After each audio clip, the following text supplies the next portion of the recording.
तारिक मसूद के मज़ीद बयानात सुनने के लिए हमारे चैनल मुस्लिम वर्ल्ड को सब्सक्राइब कीजिए। शान में जर्रा बराबर भी तौहीन का उनसर निकलता हो। पूरे कुरान में जो भी कॉन्वर्सेशन इब्राहिम अलैहिस्सलाम की अपने वालिद के साथ है, उसमें ऐसे बेअदबी के लफ्ज भी कहीं हमें नहीं मिलता। और दूसरी तरफ से जो रिस्पांस मिल रहा है वो धमकियां ही मिल रही हैं। या अबती लिमा ताबुदु मा ला यस्माउ वला युबसिरु वला युगनी अन्का शैआ। ऐ मेरे प्यारे अब्बा, आप ऐसे बुतों की इबादत क्यों करते हो जो ना सुन सकते हैं, जो ना हो जाइए हो भी नहीं सकता। ये मरोगे तभी होगा खत्म। मरे हुए को कोई गुस्सा आता है? दफनाने में देर कर रहे हो, उसकी विरासत गलत तकसीम हो रही है, वो बेचारा आराम से चुपचाप पड़ा रहता है। तो ये अल्लाह ने इंसान के अंदर रखी ये सिफत इसलिए है ताकि लोगों के दिल में उसका थोड़ा सा खौफ रहे, क्योंकि ये दुनिया बड़ी जालिम है, ये कमजोर को खा जाती है, कमजोर का हक अदा नहीं करती। अगर किसी को आपके बारे में पता हो कुछ भी कर लो इसको गुस्सा ही नहीं आएगा, तो बाज दफा वो आप पे जुल्म करना शुरू कर देता है। बच्चों का देख लो, बच्चों के दिल में अगर ये बात बैठ जाए हमारे अब्बा को कभी भी गुस्सा नहीं आता, कुछ भी कर लो, तो थोड़े दिनों में बच्चे बाप बने हुए होंगे और आप क्या बने हुए होगे? आप बच्चे बने हुए होंगे। ऐसे ही है ना। अगर बीवी को पता चल जाए कि मेरा शौहर कुछ भी कह दो इसकी खोपड़ी, तो ऐसे इसने बयाना सुने हुए कि खोपड़ी ऐसी सेट हुई है, एल्फी से सेट कर दी है, अब ये घूम ही नहीं सकती, जरा से भी नहीं घूमेगी, जितनी घूमनी चाहिए उतनी भी नहीं घूमेगी। तो आपकी माँ को भी गालियां देगी, आपके बाप को भी गालियां देगी। वो खवातीन जो मेरा बयान नहीं सुन रही उनकी बात कर रहा हूं, तो वो बहुत कुछ कर लेगी, आपके प्लॉटों की फाइलें बेच बेच के खा जाएगी। इसी तरह अगर मर्द को पता हो कि मेरी बेगम को जर्रा बराबर भी किसी बात पे गुस्सा ही नहीं आता, इतनी पोलाइट तबीयत की मिल गई है मुझे, तो मर्द हुकूक अदा करना खत्म कर दे। 4 शादियां कर लेगा बयान सुन के, हुकूक नहीं देगा, लटका देगा उनको, करेगा फिर भी नहीं 4 शादियां। तो मैंने मजाक से कह दिया, की होती तो कोई तो कर रहा होता ना, लेकिन हुकूक अदा नहीं करेगा। बहरहाल हजरत मौलाना शरफ अली थानवी रहमतुल्लाह अलैह फरमाया करते थे कि जब बेटियां होती हैं ना, तो उनके लिए भाई का होना भी जरूरी है। तुम्हारे मरने के बाद तुम्हारी बेटियों का तहफ्फुज तुम्हारे बेटे करेंगे। आज जो नस्लें रोक ली है ना, 2-2 बच्चे अच्छे, बहनों को भाई नहीं मिलते। ससुराल में बाज़ दफा जुल्म होता है, पीछे पूछने वाला कोई नहीं होता, बाप तो बूढ़ा हो जाता है भाई, फिर भाइयों ने संभालना होता है ना। तो बहनों ही को डर किसका होता है? भाई सालों का डर होता है। साले को ऐसे थोड़ी साला कहते हैं, ये अल्लाह ने औरत को एक नेमत दी है कि अल्लाह के खौफ से तेरे हुकूक अदा करे ना करे, साले पीछे खड़े हुए हैं। और जब साले को बुरा भला बोला करो तो समझ लो कि मैं भी किसी का साला हूं। और तुम्हारे जो बहनोई हुकूक अदा कर रहे हैं तुम्हारी बहन के, कुछ अल्लाह के खौफ से और कुछ तुम्हारे खौफ से। तो अगर इंसान में गुस्सा बिल्कुल ही खत्म हो जाए तो ना मर्द बीवी के हुकूक अदा करेगा। औरत का भी मर्द को पता होता है मेरी बेगम की एक लिमिट है, उसके बाद इसकी खोपड़ी घूमना बोलो शुरू। तो इसलिए मकसद इस बयान का ये नहीं है कि गुस्सा बिल्कुल खत्म कर दें। इस्लाम ये नहीं कहता, तभी कुरान में ये नहीं है कि जो जन्नती लोग हैं उनको गुस्सा आता ही नहीं है, ये कहीं नहीं है। हमारे नबी को भी गुस्सा आया है, हजरत मूसा अलैहिस्सलाम को भी गुस्सा आया है। जब बनी इसराइल ने बछड़े की इबादत शुरू कर दी, हजरत मूसा गए, तो हजरत मूसा गजबनाक हो गए कि फिरौन को अल्लाह ने गर्क कर दिया पानी में, इतने मोजज़े तुमने देख लिए, उसके बाद भी ये हरकतें कर रहे हो, बछड़े की पूजा कर रहे हो। तो गुस्सा बनता था ना ऐसे मौके पे, लेकिन कम करें, लगाम दें इसको। आज एतदाल वाला गुस्सा नहीं है, आज गुस्सा एतदाल से बड़ा हुआ है।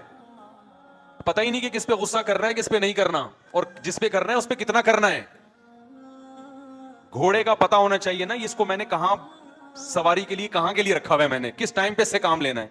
जब घोड़ा आता है आपको खूंटे से बांध के चला जाता है, और जब घोड़ा आता है आप पे सवारी करके जहां चाहो आपको ले जाता है। तो आज भी गुस्से का ऐसे ही है, जब बैठे होंगे एकदम भड़कना शुरू कर देंगे जरा सी बात पे। भड़क के यही नहीं पता होता कि किस पे भड़क रहा है। तो अपने बाप के सामने क्यों भड़क रहा है? भाई ये तेरा बाप है, ये तेरी माँ है, ये तेरा टीचर है, ये उस्ताद है, ये आलिम है, ये बुजुर्ग है, ये खानदान के बड़े हैं, ये चचा हैं, ये मामू है। नहीं भाई, मैं बाप मामू का फर्क नहीं जानता, मुझे गुस्सा आता है, मेरी खोपड़ी घूमती है। बाप बाप के सामने आपको गुस्सा करने की इजाजत बोलो नहीं। अगर होती तो सबसे पहले इब्राहिम अलैहिस्सलाम अपने बाप पे गुस्सा करते, उनका राइट था, ये उनका हक बनता था। क्यों इतना जुल्म किया इब्राहिम के बाप ने कि एक पैगंबर जो कौम में तौहीद की दावत दे रहा है कि बुत परस्ती छोड़ दो, उन्हीं के घर में बुतों की फैक्ट्री लगी हुई है। क्या गुजरती होगी इब्राहिम अलैहिस्सलाम के दिल पे, कैसे आरे चलते होंगे। पूरी कौम से हजरत इब्राहिम के मुनाजरे हो रहे हैं। मा हादिही तमासीलुल्लती अंतुम लहा आकिफून, ये कैसी तस्वीरें हैं जिनके सामने तुम झुकते हो। खुदा को छोड़कर अपने हाथ की बनाई हुई चीजों को क्यों पूजते हो। लोग जवाब में क्या कहते हैं, पहले अपने यही कहते होंगे ना, अपने घर को तो ठीक कर लो, ये तो हमने तस्वीर खरीदी तुम्हारे बाप से है, यही कहते होंगे ना जवाब में। क्या गुजरती होगी। आप सुबह शाम पीटीआई के हक में तकरीर कर रहे हो, इमरान खान जिंदाबाद, ये जिंदाबाद, और एकदम जज्बाती हो जाते हो। आपके अब्बा किसके सपोर्टर हैं, मुस्लिम लीग के। घरों में लड़ाइयां हो रही है कि नहीं हो रही, इस बेस पे लड़ाइयां हो जाती हैं। तो ये मसला बहुत कम है। इब्राहिम अलैहिस्सलाम का मसला इससे कई गुना, वहां पीटीआई मुस्लिम लीग का झगड़ा नहीं था, वहां तो वो चीज, वो शिर्क घर में हो रहा है, जिस शिर्क को रोकने के लिए अल्लाह ने इब्राहिम खलीलुल्लाह को भेजा है, और उस पे जन्नत और जहन्नम के फैसले होते हैं। पीटीआई और मुस्लिम लीग पे जन्नत जहन्नम के फैसले नहीं होते। इससे बड़ा इख्तलाफ था। एक हर्फ बाप की शान में नाजेबा निकला हो, कुरान में दिखा दो मुझे कहीं। इब्राहिम अलैहिस्सलाम तबलीग के दौरान कभी खुद पे गुस्सा आने दे दिया उन्होंने, या ऐसी वर्डिंग इस्तेमाल की हो जिससे बाप देख सकते हैं और ना आपको फायदा पहुंचा सकते हैं। मैं आपके फायदे के लिए कह रहा हूं। क्यों कर रहे हैं, इन्नी अखाफू, वो क्या आयत है कुरान की, हाँ, इन्नी अखाफू अन यमस्सका अज़ाबुम मिनर रहमान, मुझे डर है रहमान की तरफ से कोई मुसीबत ना आ जाए आपके ऊपर, मैं आपको मुसीबत से बचाना चाहता हूं। ये कितने मजे, कितने आराम से मोहब्बत से समझा रहे हैं, ऐ मेरे प्यारे अब्बा। जवाब में क्या रिस्पॉन्स मिलता है, रिप्लाई क्या होता है। जवाब ये मिल रहा है कि ए इब्राहिम, अगर तू अपनी दावत से बाज ना आया, लअरजुमन्नका, मैं तुझे पत्थरों से मार के हलाक करूंगा। आज बाप जो कहता है ना, मैं तेरी टांगे तोड़ दूंगा, मैं तुझे थप्पड़ मारूंगा, ये होता है ना, जबकि ये भी ऊपर की धमकी होती है। इब्राहिम अलैहिस्सलाम का वालिद क्या कह रहे हैं कि वहजुरनी मलिया, मुझे मेरे हाल पे छोड़ दे, अगर तू इसी तरह तबलीग मुझे समझाता रहा, लअरजुमन्नका, मैं कैसे मारूंगा, पत्थरों से मार मार के हलाक करूंगा, मैं अजियतनाक मौत दूंगा। ऐसे मौके पे औलाद की खोपड़ी घूमनी चाहिए कि नहीं घूमनी चाहिए, कि अब्बा हम आपके फायदे के लिए एक बात कर रहे हैं, अगर नहीं समझ में आ रही तो आप बोलो कि मैं नहीं फॉलो करता, ये धमकियां क्यों दे रहे हो कि पत्थरों से मारूंगा। ना ना ना ना, अगर आज ऐसा हो तो औलाद का रिप्लाई क्या होगा, किस कदर बदतमीजी से बाप के सामने बात करेगी ना औलाद। और दोस्तों को बता रहा होगा, मेरे अब्बा ने जब मुझे ये बोला तो तेरे भाई की खोपड़ी घूम गई। हम किसी का खाते थोड़ी हैं, हम खुद जॉब करते हैं, हम खुद कमाते हैं, हमारा अपना बिजनेस है। बाप ने हमें खिला पिला दिया तो कौन सा कोई खरीद थोड़ी लिया, गुलाम थोड़ी बन गए हैं। ये रिप्लाई होता है कि नहीं होता। आप इब्राहिम खलीलुल्लाह के हौसले को दाद दो भाई। जब इब्राहिम अलैहिस्सलाम के बाप ने ये जुमला कहा ना, इतनी प्यारी तबलीग का रिप्लाई क्या हो रहा है, पत्थरों से मार के हलाक करूंगा। क़ाल सलामुन अलैक, ए अब्बा अल्लाह की आप पर सलामती हो। सअस्तग़फिरु लका रब्बी इन्नहु काना बी हफिया। अब मैं आपसे नाउम्मीद हो गया, जो आपका रिस्पॉन्स है उससे लग रहा है कि आप बुत परस्ती नहीं छोड़ोगे, लेकिन मैं आपकी खैरख्वाही में लगा रहूंगा। ठीक है, मैं अब तबलीग नहीं करूंगा आपको, क्योंकि इससे फायदे के बजाय क्या हो रहा है, नुकसान। बाज़ दफ़ा ये होता है तबलीग से फायदे के बजाय नुकसान, और आपकी अल्लाह से दुश्मनी बढ़ रही है। लेकिन एक काम है, आपके लिए मौत तक मग़फ़िरत की दुआ करता रहूंगा मैं। क्या करता रहूंगा, अल्लाह से दुआ करता रहूंगा कि मेरे बाप को बख्श दे। समझ में आ रही है बात कि नहीं आ रही है।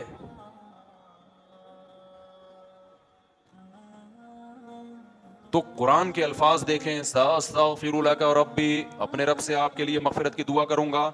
अल्लाह कहते हैं हमने इब्राहिम पर खुद पाबंदी लगाई कि मुशरिक बाप के लिए आपको मगफिरत की दुआ की इजाजत नहीं है। अगर अल्लाह पाबंदी ना लगाता तो इब्राहिम सारी जिंदगी दुआ करते रहते। आज लोग कहते हैं ना बाप के जनाजे में नहीं गया बेटा, क्योंकि बाप से इख्तलाफात बहुत थे। इब्राहिम तो मुशरिक बाप जो शिर्क पर इब्राहिम को मजबूर कर रहे हैं, उनके लिए भी कह रहे हैं कि मैं इनका जनाजा भी पढ़ूं। दुआए मगफिरत तो यही है ना, जो मौका मिला मगफिरत की दुआ का मैं करूंगा। तो जब तक अल्लाह पाबंदी नहीं लगा रहा, इब्राहिम अपने ऊपर पाबंदी नहीं लगा रहे। भाई बहुत बड़ा मकाम है बाप और मां का। आज मिंबरों से वालदैन का जो मकाम बयान किया जाता है ना, उसको 100 से ज़रब दे दिया करो, फिर जाके मां बाप का मकाम शुरू होता है। बहुत बदतमीजी हो रही है घरों में मां बाप के साथ।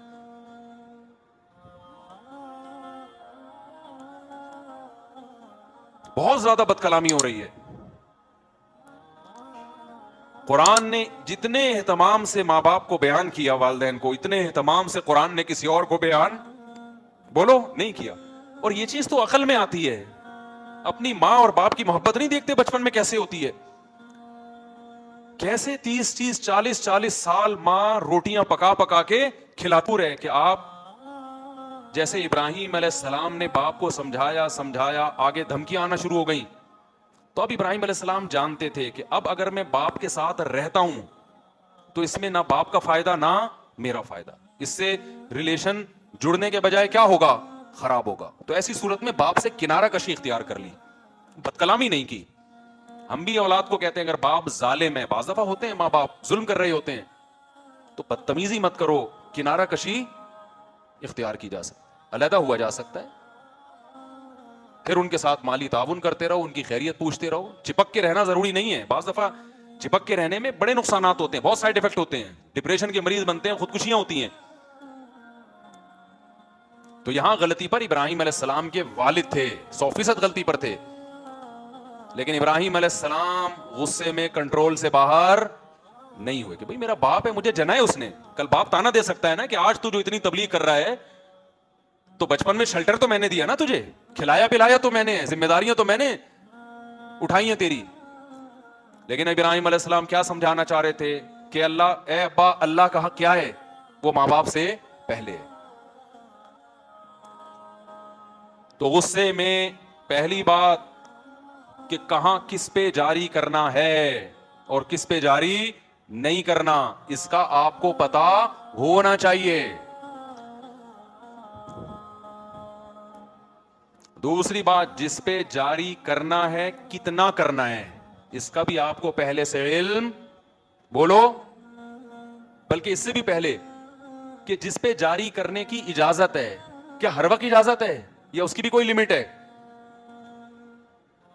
उसकी लिमिट ये है, बाज़ दफा करना पड़ता है जारी, उसकी लिमिट ये है कि एकदम जारी ना करे। असल इस्लाम में यह है कि गुस्सा ना आने दो, आ जाए तो कंट्रोल करो। जब आप ये समझते हो कि अब जारी किए बगैर गुजारा नहीं है, सामने वाला मेरी कमजोरी समझ के मुझे खा जाएगा, ऐसी मजबूरी में आप गुस्सा जारी कर सकते हो, वो भी एतदाल से। समझते हो कि नहीं समझते हो? बाज दफा गुस्से की बात होती नहीं है, आपको एम ही में आ रहा होता है, ये तकब्बुर की अलामत है। आप में गलती है, अगले ने कोई नसीहत की, आप अगले की बात सुनते ही नहीं, एकदम रगें फूलना शुरू हो जाती हैं आपकी, ये इसकी अलामत है। आप अपने आप को इमाम मेहदी समझते हो, भाई आप में कोई खता ही नहीं हो सकती। ये फर्ज क्यों कर लिया है आपने अपने बारे में कि मैं इतना नेक हूं कि मैं गलती नहीं हो सकता? कोई आपको समझा रहा है भाई ये ठीक नहीं है, वो एकदम, भाई सुन तो लो ना क्या कह रहा है वो, फिर उसकी एक्सप्लेनेशन करो कि भाई ये ठीक कहा आपने, ये गलत कहा, सही समझे कि गलत समझे। कोई बात जैसे ही की जो एकदम पड़क से 2-2 फुट उछलना शुरू। मियां बीवी के झगड़ों में चीज बहुत नजर आती है, उसी से मुझे अंदाजा लगा लेता हूं गलत कौन है। किसी आते हैं ना मियां बीवी के झगड़ा हुआ, अब झगड़ा हुआ, हम मेरे सामने दोनों बैठे हुए हैं, एक ने अभी बताना शुरू किया कि ये ऐसी है या ये वैसी है, एकदम वो क्या हो गई, हाइपर। या औरत ने अपने शौहर का बताना शुरू किया, एकदम वो क्या हो गया, गुस्से में। मैं वैसे ही समझ जाता हूं कि मुझे रिपोर्ट पेश करने की जरूरत नहीं है, मुझे पता है कौन गलत है। अबे भाई तमीज से सुन लो यार, अभी बैठे हुए हो, किसी को बड़ा बना के, किसी को बाप बना के उसके सामने आए हो, तो तमीज से जो मर्जी इल्जाम लगाते, मैं कौन सा यकीन कर रहा हूं? मैं इतना बेवकूफ थोड़ी हूं जो भी बोल दे कि मैं यकीन, अच्छा तू ऐसा है, वहां तो बड़े नेक बना फिरता है। अबे मैं कौन सा यकीन कर रहा हूं? वो एकदम कि मेरी बेइज्जती हो गई, मेरा ये, अबे नहीं हुई है बेइज्जती भाई, अभी बेइज्जती अभी होगी, थोड़ी देर बाद होगी आपकी बेइज्जती, जो मैं करूंगा, अभी नहीं हुई है। समझ रहे कि नहीं समझ रहे? कितना भी बड़ा इल्जाम, एकदम नहीं हाइपर हो जाओ, तमीज से, आराम से। नबी सल्लल्लाहु अलैहि वसल्लम ने फरमाया, अर्रिफ़्क़ु मा काना फी शैइन इल्ला ज़ाना। ये हदीस के अरबी अल्फाज याद कर लें, बड़े मजे की हदीस है। अर्रिफ़्क़ु मा काना फी शैइन इल्ला ज़ाना वमा नुज़िअ अन शैइन इल्ला शाना। शाना का माना होता है बर्बाद कर देना, ज़ाना का माना मुज़य्यन कर देना। फरमाया नरमी, बर्दाश्त जिस भी मामले में आ जाए, कैसा भी ऊट पटांग मामला हो ना, अच्छा हो जाता है, वो सुधर जाता है, संवर जाता है। और अदम बर्दाश्त, जज्बातीपन, एकदम एक्सट्रीम लेवल पे पहुंच जाना, गुस्सा हो जाना, ये वाली चीज कितने ही अच्छे से अच्छे मामले में भी हो ना, तो वो अच्छे से अच्छा मामला भी क्या हो जाता है? बर्बाद। बहुत से अच्छे काम आपकी टेंशन की वजह से खराब हो जाते हैं। आपने दावत की अपने रिश्तेदारों की, ईद के दिन सब आएंगे, बैठेंगे, प्यार मोहब्बत की बातें होंगी, हम उनको खाना खिलाएंगे, आखिर में कोल्ड ड्रिंक पिलाएंगे, और हमारे रिश्ते और ज्यादा क्या हो जाएंगे? मजबूत हो जाएंगे। उस दिन क्या हुआ जी, रोटी आने में ताखीर हो गई, कोरमा ठंडा हो रहा है, रोटी आने एकदम हाइपर हो गया, रख के लगा दिया बच्चे को, खींच के थप्पड़। जब खींच को थप्पड़ लगाए तो बेगम ने बोला, ये मेरे बच्चे को आप हर वक्त मारते पीटते रहते हो। तो बेगम की सालियां, जो आपकी सालियां आई हुई थी, उन्होंने फिर बहनोई को, सालियां ने दी गालियां, गालियां आ गई, फिर यहां से साले आ गए, फिर आपके, अबे ईद पे दावत थी, अच्छा काम था ना, आदम बर्दाश्त की वजह से उस अच्छे का क्या हो गया? बेड़ा गर्क हो गया। अच्छा भला काम, शादियां देखो, अच्छा काम है बुरा काम है? रिश्ते इससे टूटते हैं कि जुड़ते हैं? जुड़ते हैं, खानदान आबाद होते हैं, बुढ़ापे का सहारा। लेकिन अगर गुस्से हैं तो शादी से पहले इतनी नफरत नहीं होती जितनी शादी के बाद हो जाती है। एक न्यूट्रल आदमी था, कुछ भी नहीं लगता था आपका, दूर दूर से सलाम दुआ, कोई दुश्मनी नहीं, दोस्ती नहीं, उसकी सिस्टर से आपकी शादी हो गई और दोनों जज्बाती हैं, पड्डे हुए, मार धाड़ हुई। उसके बाद वो बंदा जो पहले आपको मिलके सलाम करता था, ज्यादा नहीं पूछता था, अब बंदूक लेके आपको मारने के लिए घूम रहा होगा। अच्छा काम था, अदम बर्दाश्त की वजह से क्या हो गया? बेड़ा गर्क। तो अर्रिफ़्क़ु मा काना फी शैइन इल्ला ज़ाना, ये सय्यदुल अंबिया सल्लल्लाहु अलैहि वसल्लम के ज़बान मुबारक से निकले हुए अल्फाज हैं। जिस काम में भी नरमी होगी, आराम से, जज्बातीपन नहीं, तमीज से, तो वो काम क्या बन जाएगा? मुज़य्यन हो जाएगा। तमीज से उल्टे काम भी करो ना, वो भी अच्छे लग रहे होते हैं। हमारे एक उस्ताज हैं, बड़े पोलाइट और बड़े नरम, लेकिन वो उनमें लचक नहीं है। यानी होता है ना, बिल्कुल ऑर्डर जब देने पे आते हैं तो बस ऑर्डर, लेकिन देते बड़े तमीज से हैं। जैसे किसी उस्ताज के बारे में शिकायत पहुंची कि ये सही नहीं पढ़ा रहे, और एक दो दफा उन्होंने तंबीह भी कर दी सही नहीं पढ़ा रहे, तो वो फैसला कर लेते हैं इसको निकालना है मदरसे से। गुस्सा कभी नहीं करते वो। कैसे बुलाते हैं, मैं आपको स्टाइल समझाता हूं। उस्ताज आएगा उनके पास, मदरसे के एम्प्लॉय हैं, बैठेंगे, वो चाय पिलाएंगे। आदमी समझते हैं शायद मेरे मजीद इंक्रीमेंट लगने वाले हैं मुझे। एकदम जल्दबाजी में फैसला नहीं करते, पहले कई बार तंबीह की कि आपकी गैर हाजिरियां बहुत हो रही हैं, आप एब्सेंट बहुत होते हो, आप सिलेबस को मुकम्मल नहीं कर रहे, ये मदरसा है, वक़फ़ का माल है, यहाँ पे जिम्मेदारी पूरी करें। एक नोटिस, बड़ी तमीज से, दो नोटिस, तीसरा नोटिस, चौथा, फिर ये जाएगा कि हम आपको निकाल भी सकते हैं, आप जिम्मेदारी। कहीं भी उसमें गाली गलोच और जज्बाती, अबे तुझे क्या, तू इंसान का बच्चा है, गधा है, ऐसा कोई स्टाइल नहीं होता। मेरे टीचर हैं, उनकी बात कर रहा हूं मैं। बड़े अच्छे अखलाक ना, काम पूरा प्रॉपर करते हैं। ऐसे नहीं कि अखलाक में काम ही उल्टे शुरू कर दें कि भाई जो पढ़ा रहा है ठीक है, नहीं पढ़ा रहा तो भी ठीक है। ना, इतना नेक बनने की जरूरत नहीं है। लेकिन वो अपनी जबान नहीं खराब करते, गुस्सा नहीं आने देते। तो वो क्या करेंगे, बुलाएंगे एक उस्ताद को। उन्होंने अपना वाकया उस्ताद ने मुझे खुद बताया कि मैं गया तो बैठ के उन्होंने कहा कि जी, वो चाय पिलाई, कहते मैंने कहा शायद बहुत तरक्की होने वाली है मेरी। तो कहा कि देखिए, आपको मैंने इस सिलसिले में बुलाया था कि आपकी गैर हाजिरियां बहुत ज़्यादा हैं। बोलते भी बड़े ठहराव के साथ, आराम आराम से। आप जानते हैं ना, ये जानते हैं उस्ताद को, बड़े आराम आराम से, के बाद बस सुनाई नहीं देता, बोलना पड़ता है कि हजरत थोड़ा सा लाउडली हो जाए। तो वो देखिए, आप क्योंकि पढ़ा नहीं रहे हैं और आपकी गैर हाजिरियाँ भी हैं और आपको कई बार तंबी की गई, तो अगला समझता है कि शायद एक और बार अब चाय पिला के तंबी की जा रही है कि धमकियों से बाज नहीं आ रहे, तो हो सकता है इकराम से। तो ऐसा है कि वो आपका जो है ना, हमने आप कोई और अगर मदरसा देख लें तो ये आपके लिए मुनासिब रहेगा। अगला समझता है शायद मशवरा दिया जा रहा है मुझे मेरे वसीतर मफाद के लिए। तो अगला अगर ये कहे ना कि मैं नहीं देखना, मैं तो यहीं पढ़ाना चाहता हूँ, तो बड़े आराम से कहते हैं कि यहाँ से तो आपका इखराज कर दिया गया, ठीक है, इस सिलसिले में आपको बुलाया था। समझते हो कि नहीं? अब अगले के समझ में नहीं आ रहा होता कि मैं इन पे गुस्सा करूं या इन्होंने जो मुझे इज्जत दी है मैं भी इनको चाय पिलाऊं इस इज्जत के बदले में। समझ में आ रही है? अब वो जमीन आसमान का जोर लगा देना, मदरसे में उसके लिए जगह नहीं है। सिफारिशें ले आए, वो पांव में गड़ जाए, वो गाली गलौज शुरू कर दे, वो गुस्सा हो जाए, लेकिन इनका स्टाइल चेंज नहीं होगा। अबे निकल यहां से, अबे ना। तारिक मसूद के मज़ीद बयानात सुनने के लिए हमारे चैनल मुस्लिम वर्ल्ड को सब्सक्राइब कीजिए।